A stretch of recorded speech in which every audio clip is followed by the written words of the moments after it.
கரூரில் 100 கோடி ரூபாய்க்கு பொங்கல் பரிசு தொகுப்பு வழங்கப்பட உள்ளதாக கரூர் சட்டமன்ற உறுப்பினரும் முன்னாள் அமைச்சருமான செந்தில் பாலாஜி தெரிவித்துள்ளார். கரூர் மாவட்டம் நெரூரை அடுத்த சோமூர் கிராமத்தில் செயல்பட்டு வரும் நியாய விலைக்கடையில் பயனாளிகளுக்கு தலா 3000 ரூபாய் ரொக்கத்துடன் பொங்கல் பரிசு தொகுப்பு மற்றும் விலையில்லா வேட்டி, சேலைகளை செந்தில் பாலாஜி வழங்கினார். அப்போது செய்தியாளர்களிடம் பேசிய அவர் இதனை கூறினார்.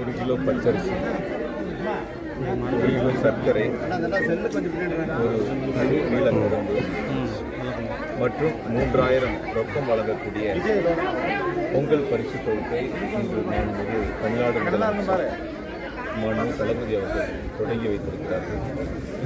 முதலமைச்சருடைய ஆணைக்கிணங்க இன்று கரூர் மாவட்டத்தில் 3,33,000 குடும்ப அட்டைகளுக்கு 100 கோடியே 8 லட்சம் ரூபாய் மதிப்பிலான பொங்கல் பரிசு தொகுப்பு வழங்கக்கூடிய இந்த மகிழ்ச்சியான நிகழ்வு இன்று மாவட்ட ஆட்சியர்களுடைய தலைமையில் கூட்டுறவுத்துறையினுடைய அலுவலர்கள், அதிகாரிகள் ஏற்பாடு செய்யப்பட்டுள்ள இந்த சிறப்பு வாய்ந்த நிகழ்வில் சோமூர் ஊராட்சியில் தொடங்கி வைக்கப்பட்டுள்ளது.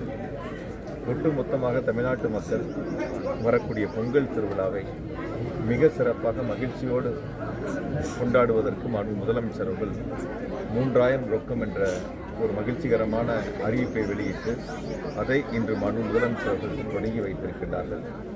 நாங்கள் இங்கே தொடங்கி வச்சப்போ நீங்கள் பார்த்தீங்க, மக்களுடைய முக வளர்ச்சியில் மிக சந்தோஷமாக முதலமைச்சருடைய பொங்கல் பரிசு தொகுப்பை பொதுமக்கள் பெற்று சென்று கொண்டிருக்கின்றார்கள். ஆகவே இந்த ஆண்டு பொங்கல் என்பது மக்களுக்கான ஒரு எழுச்சிமிகு பொங்கலாக, அவருடைய உற்சாகமான பொங்கலாக அமைகிறது. முதலமைச்சர்கள் தொடங்கி வைத்த இந்த சிறப்பு திட்டத்திற்கு முதலமைச்சர் அவர்களுக்கு எங்களுடைய பகுதி மக்கள் நன்றியை தெரிவித்திருக்கின்றார்கள். எனவே ஒரு சிறப்பான பொங்கலாக இந்த ஆண்டு மகிழ்ச்சியான பொங்கலாக அமைகிறது.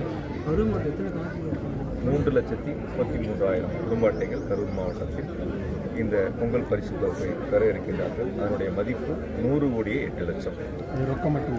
மொத்தம் எல்லாம் சேர்த்து அரிசி, கரும்பு எல்லாம் சேர்த்து மொத்தமாக 100 கோடியே 8 லட்சம் எல்லாம் சேர்த்து பச்சரிசி, சர்க்கரை, ஒரு நீல கரும்பு, கூடுதலாக 3000 எல்லாம் சேர்த்து வேஷ்டி, சேலை எல்லாம் சேர்த்து 100 கோடி 8 லட்சம்.